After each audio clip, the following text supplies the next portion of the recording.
Iniciamos el segmento común que tenemos con Canal 5 Televisión y Radio Sudamericana en BTP de verano. Este lugar que aprovechamos para charlar con gente que tiene amplia experiencia y sabiduría sobre determinadas materias como la salud, la sociedad, la cultura. Y es una amiga de la casa, es así, Ferrando, ¿no? Es así, buenas tardes para todos. Estamos ya en duplex, como decía, a través de Canal 5 Televisión. Y bueno, para nosotros es un placer poder tenerla ayer aquí con nosotros. Durante todo el año nos acompañó en Info Magazine y nos transmite su conocimiento de manera muy, muy buena. Estamos hablando de nuestra neuróloga amiga especialista en sueño, María Itatí. ¿Cómo está, doctora? Feliz año. Gracias, Clarisa. Buenas tardes a toda la audiencia y sí, muy, muy feliz año para todos. Que este sea un año de buenos sueños, de sueños que se cumplan y que venga todo lo más lindo, lo mejor, que todo eso sea con todos.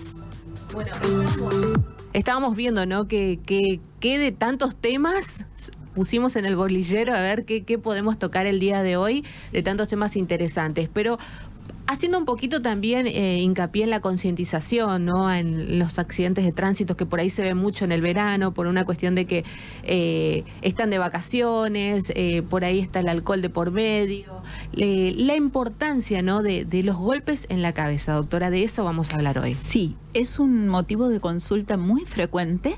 Realmente los neurólogos y neurocirujanos y los servicios de emergencia, una de las mayores situaciones que se sufren, y sobre todo fines de semana y en esta temporada de vacaciones, son los traumatismos de cráneo, es decir, los golpes en la cabeza. Y muchas veces con consecuencias realmente hasta fatales, lamentablemente, o con secuelas de por vida. Y esto se debe muchas veces a esto que vos decías, al consumo de alcohol al volante, consumo de alcohol al volante o en vehículos como motos, motocicletas, bicis. Recordar que realmente lo mejor es cero consumo de alcohol cuando vamos a manejar cualquier tipo de vehículos. ¿Por qué? Porque los reflejos, todo nuestro sistema nervioso funciona enlentecido cuando incorporamos alcohol. Mucho más aún cuando el alcohol se mezcla o se adiciona a algún otro tipo de sustancia de consumo ilegal o no, de drogas de cualquier tipo, que esto empeora aún la situación y también la estamos viendo muy frecuentemente. También es cierto que la falta de sueño, el mal dormir, el manejar trasnochados, también puede ocasionar justamente ese mismo tipo de accidentes de tránsito, porque también los reflejos y el sistema nervioso no tiene la misma capacidad de reacción siempre y cuando esté bajo el efecto de un depresor como el alcohol o de alguna droga o del sueño, que también deprime nuestros reflejos. Hablemos del casco. El uso del casco, ¿por qué es importante? No solo para evitar una multa, que por ahí uno, viste que es hijo del rigor y cuando le tocan el bolsillo dice, no, voy a usar el casco para que no me multen. No es así. No, en realidad tomar situaciones como que tanto el casco como el cinturón de seguridad en los vehículos, uno los toma como una molestia, una exigencia como para evitar la multa, pero en realidad nos están cuidando. Nos están cuidando y debiéramos hacerlo nosotros solos. No solamente en las motos, sino también en las bicis, también en los monopatines estos eléctricos que ahora están muy de moda, porque fíjense ustedes que a veces una simple caída en la calle desde la propia altura de un peatón, es decir, una persona caminando que se tropieza y cae y golpea la cabecita contra un cordón, puede significar una causa de fatalidad si es que existe un hematoma cerebral, es decir, que una venita, una arteria se rompe en la cabeza y la cabecita sangra. Entonces, el casco, los cinturones de seguridad no son una norma que tiene que ser impuesta por una cuestión de evitar la multa, sino que tiene que ser una posibilidad de protección que tenemos todos. Entonces, verlo como una posibilidad de protegernos y no como una exigencia para no tener no multa. Ita, sí. Antes que nada, buenas tardes, ¿no? Hola, Marce, hola, no soy una voz del más allá. Ahí vemos el casco. Sí. Mucha gente pone como excusa, no, me da calor, no puedo ver bien por la visera. Sí. Contémosle a la gente qué le ocurre a la cabeza cuando a una velocidad baja, vamos a hablar 20, 30 kilómetros, sí, que pareciera ser inofensiva esa velocidad tratándose de una motocicleta, pero chocamos contra algo y nuestra cabeza golpea el asfalto. ¿Qué le pasa a nuestra cabeza? Bueno, ahí, por ejemplo, viendo la imagen del casco, importante es también que el casco sea un buen casco y que esté bien colocado, ¿no? ¿Para qué? Para que pueda sujetar todo lo que tiene que ver con la parte auditiva, con la parte del maxilar superior e inferior y con la parte del macizo facial, que sería lo que tiene que ver con la cara propiamente dicha y el triángulo que rodea a los ojos, a las órbitas, es decir, al lugarcito de la cara donde el globo ocular se instala. Porque todas estas áreas son áreas de grandísima importancia a la hora de sufrir un trauma.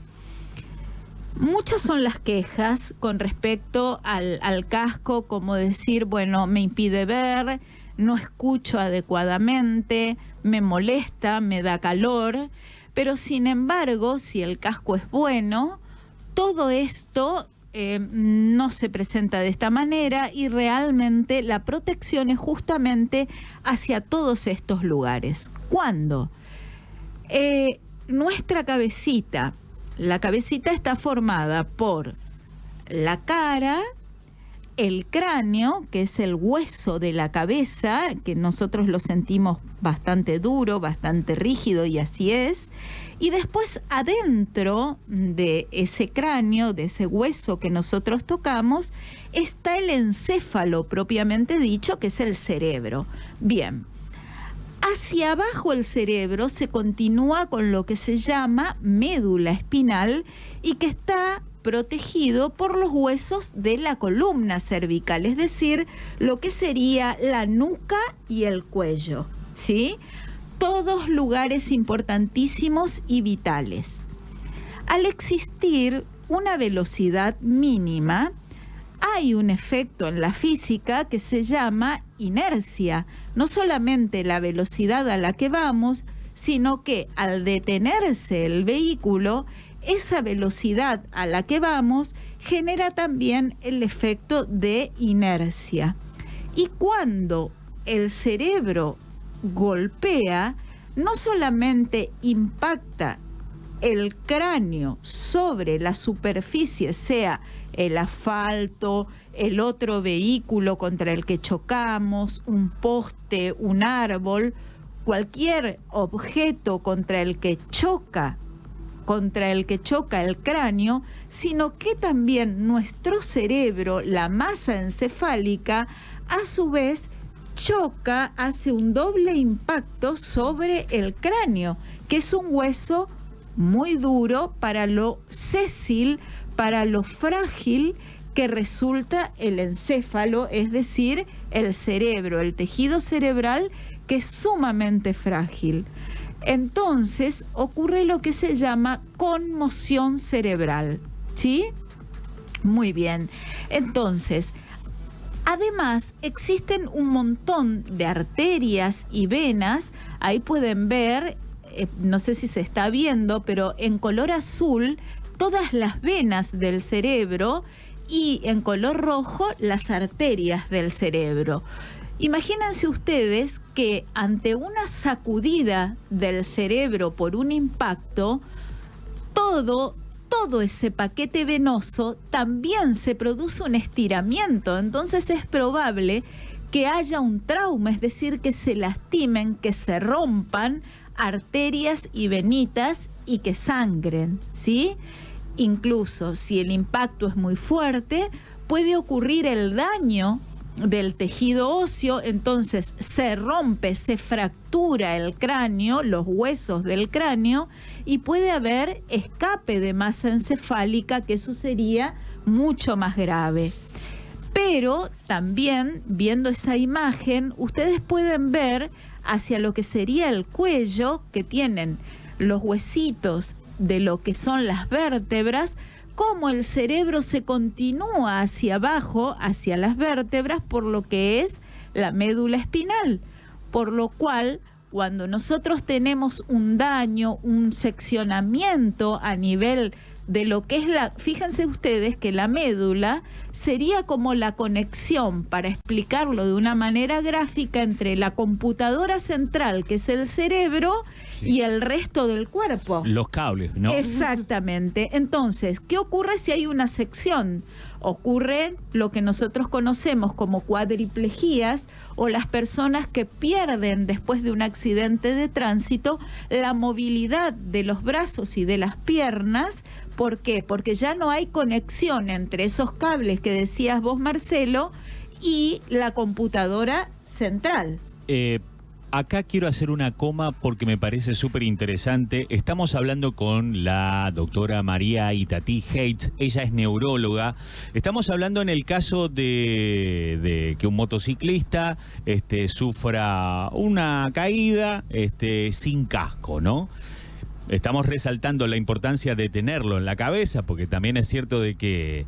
en el codo queda lindo. Queda espectacular, sí. Pero la neurología no puede hacer mucho en el codo. O puesto de sombrerito, también, sin colocárselo bien en la mandíbula. Recuerden que también las mandíbulas impactan, se parten, sí. Esto empuja todo lo que tiene que ver con la articulación temporomandibular, que es el lugarcito donde se inserta la mandíbula con el cráneo. Claro, hay como una especie de tornillo que hace el movimiento de mandíbula, de ¿no? Apertura y de masticación, de apertura y cierre de la boca y de masticación. Yo siento sí. Que nosotros acá en la radio y en la tele tenemos la oportunidad de generar conciencia.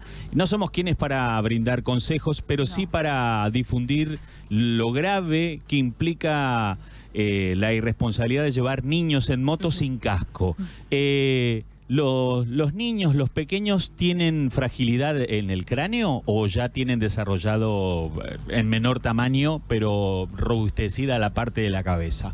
Bueno, sí, realmente tan importante. Uno entiende que a veces las circunstancias de la vida, los apuros, las necesidades hacen que a veces uno como papá, como mamá, se vea en esa encrucijada o tentados a cargar a los niños en una moto y ir varios ocupantes en una moto. Pero realmente cuando ocurren las caídas, los daños pueden ser gravísimos.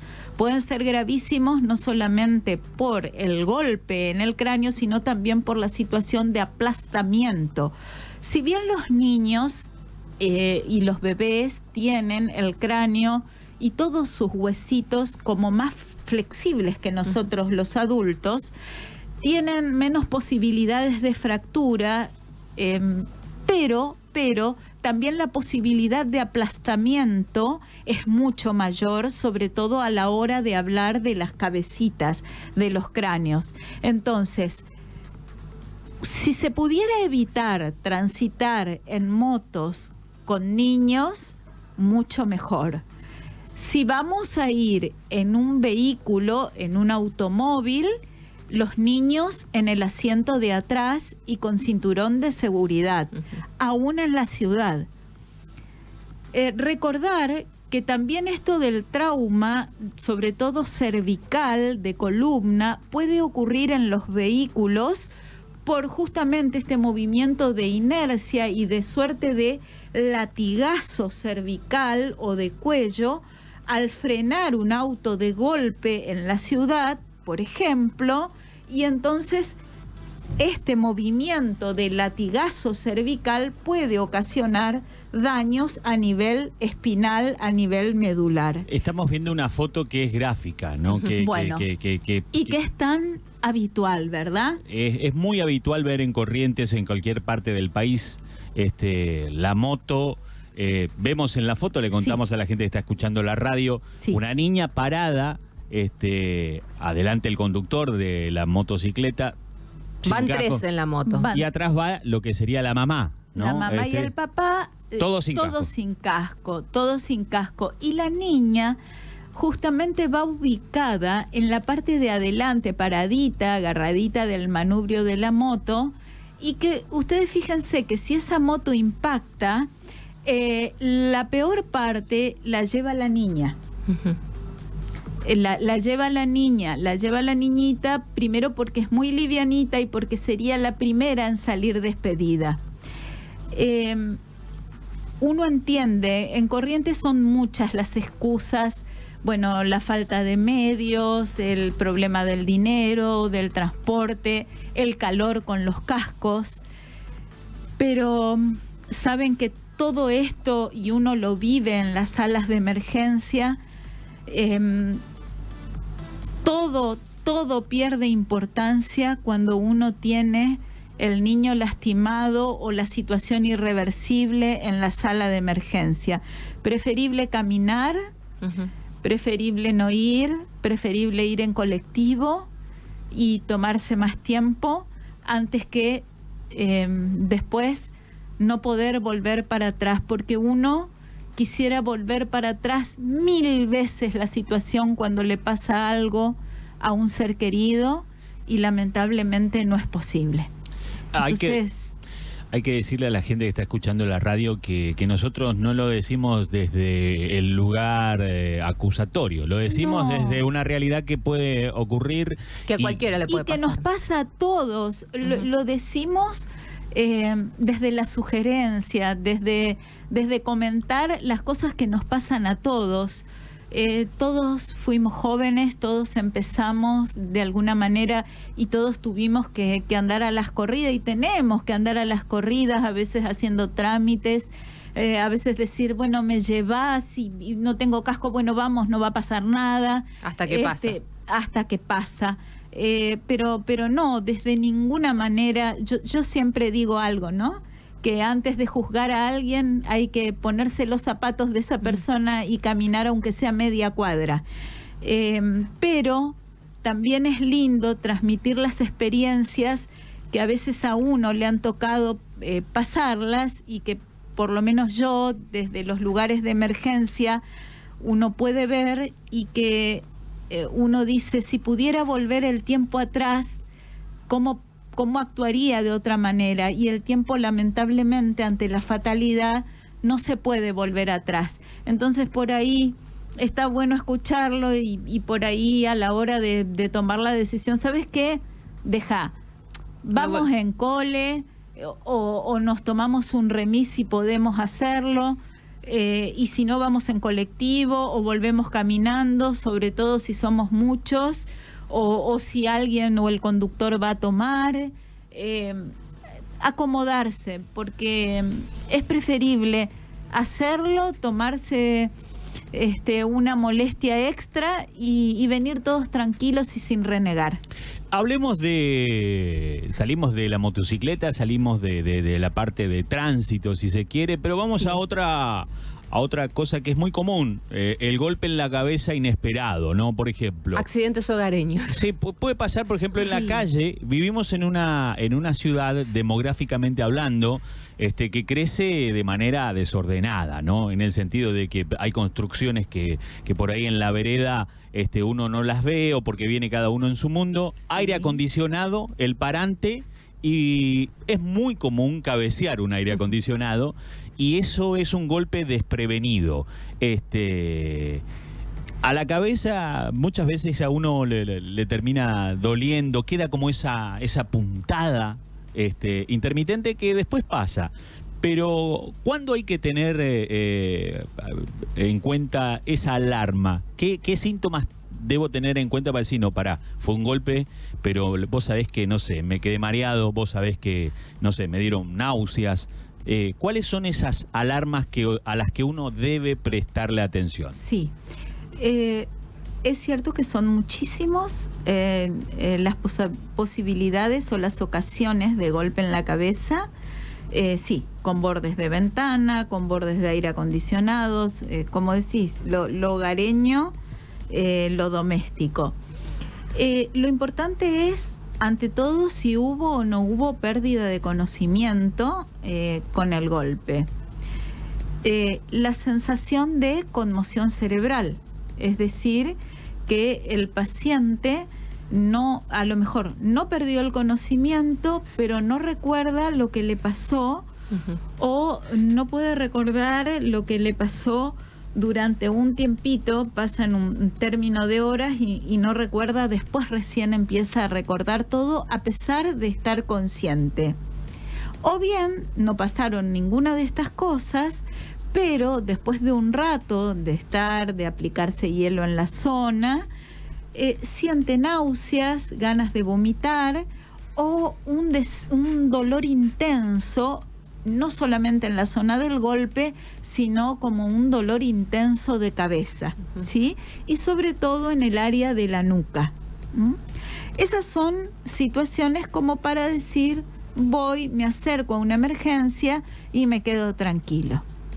¿Esto es válido también, doctora, para los chicos cuando se caen, se golpean, le aparece el chichón y una como madre no sabe qué hacer? ¿Cuáles son los primeros auxilios y en qué momento correr o no a la guardia? Ya sé, eso sí lo digo yo, Fernando. ¿Manteca o azúcar en el chichón? ¿Viste? No sé qué tiene que ver, pero ¿viste? Le ponemos manteca. Hay que hacerle la cruz con el cuchillo. Bueno, ustedes saben que todo eso tiene que ver con que es frío. Y al ser frío, de alguna manera, ayuda. Así que siempre poner algo frío como para desinflamar el golpe, y en el caso de los niños yo sugiero ir hacia una guardia pediátrica para que les den la tranquilidad de que todo está en orden. ¿Mito o realidad que no hay que dejarlo dormir durante 3 horas? No hay problema, no hay problema. El problema de dejar dormir a una persona es el hecho de que si se siente mareado, si tiene un síntoma de mucho dolor de cabeza, o si tuviera dificultad para caminar o mareos, no lo notaríamos. Entonces en un momento se decía, pero no hay problema. En general ocurre que el niño, después de un golpe fuerte, al asustarse tanto, al llorar, generalmente se pone el hielito, se calma y se duerme. No habría problema, lo importante es llevarlo hacia la guardia pediátrica para que lo examinen y que los papás se queden tranquilos. Sí, lo importante, sea un niño o sea una persona adulta, también los adultos mayores, es 72 horas de conducta expectante y en observación. Es decir, durante 72 horas controlarlos, que no se desvanezcan, que no se mareen, que no vomiten y que el dolor de cabeza no aumente. Estos todos son signos de alarma como para correr a una emergencia. Más que claro, Bravo, ¿no? Sí, porque viste que hay mucho mito. Y en la desesperación gana el mito, ¿no, Doc? Sí. Usted se habrá recibido mensajes. Totalmente. En la desesperación gana, que no se duerma porque no sé. ¿Qué es lo que produce el chichón? Bueno, el chichón se llama, los médicos lo llamamos céfalohematoma. Y en realidad, así como nosotros tocamos la parte dura del cráneo, que es el hueso. Hacia adentro del cráneo está el cerebro. Pero recubriendo el cráneo, hay tejido adiposo y muscular, ¿sí? Es un tejido blando que hace como una especie de casco entre la piel, los músculos y tejido adiposo, y también arterias y venitas que están por afuera de este casco de hueso que separa a la piel y los músculos del cerebro propiamente dicho. Cuando ocurre un golpe, una contusión, esta parte que sería el casco de piel y tejido blando que recubre al hueso, se inflama, se hincha y a veces se hace un moretón, como dice la gente, que son justamente capilares que se rompieron y derramaron un poquito de sangre, y por eso después queda moradito el chichón. Ahí en un ratito vamos a poner una imagen que grafica medianamente lo que es un chichón y que tiene esa preocupación generalizada para los padres. Sí. Mirá lo que es sí, mi vida, sí. Me voy corriendo a la guardia con algo ahí así. Rapidito poner un hielito, y vos sabés que muchas veces eso es susto nada más. Pero ¿qué se hace? Ponemos hielito y nos vamos a la guardia. No dar aspirinetas, ni ningún analgésico, ni derivados de la aspirina, hasta que el pediatra así lo indique en la guardia. La doctora María Itatí Heitz, una neuróloga con la cual uno tiene la chance de, a través de la radio y a través de este programa y de su generosidad y su tiempo, pues siempre se lo digo, es amiga de la casa, la queremos muchísimo, para nosotros es realmente una bendición poder charlar con ella. Y no ocurre muy seguido que uno escuche en una radio a una neuróloga, ¿no? Porque siempre que se llega al neurólogo, te habrá pasado, Marieta, a ti, que es cuando ya estamos medio complicados el con la cable ya no funciona el chispeando. cable. No es una primera consulta, digamos, ¿no? De veras que sí es cierto que nuestra especialidad es un poco una especialidad un tanto crítica en algunos casos, y después, bueno, ya con algunas enfermedades que son un poco crónicas, ya una vez diagnosticadas es el tratamiento. Pero lo que tampoco es muy común y que yo nunca dejo de agradecerles a ustedes es que se piense en la neurología y en la tarea de prevención de las enfermedades neurológicas, porque por ahí el resto de los colegas no pueden venir, pero porque a nadie se le ocurre hacer esta tarea de prevención. Así que realmente la agradecida soy yo, porque de algún modo esta posibilidad de difusión de lo que es la tarea preventiva en neurología es fundamental, porque ese es el problema que tenemos los neurólogos. Siempre llegamos tarde y al diagnóstico.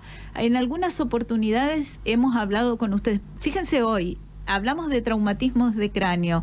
Si los podemos prevenir, qué tarea maravillosa, qué vacuna gigante la que estamos transmitiendo hoy. Entonces, por ejemplo, en otras oportunidades hemos hablado de trastornos de memoria, de Alzheimer. Los neurólogos, cuando llegamos al Alzheimer, ya llegamos sin posibilidades de ayudar, solo de mantener, y ya cuando el paciente está en estadios muy avanzados. Entonces, la idea es poder ir a la prevención, poder llegar antes de que estén en estadios avanzados. Así que, de nuevo, la agradecida soy yo. La doctora María Itatí Heitz, que atiende ¿a dónde, Doc? Estoy en Rioja 1213, segundo piso. Sería Rioja, esquina Bolívar. Allí estamos. ¿Se queda un ratito más con nosotros haciendo radio? Encantadísima. Le anticipo ya de qué podemos hablar el próximo bloque. A ver. Segundo mes de vacaciones. Los chicos el sueño completamente desordenado.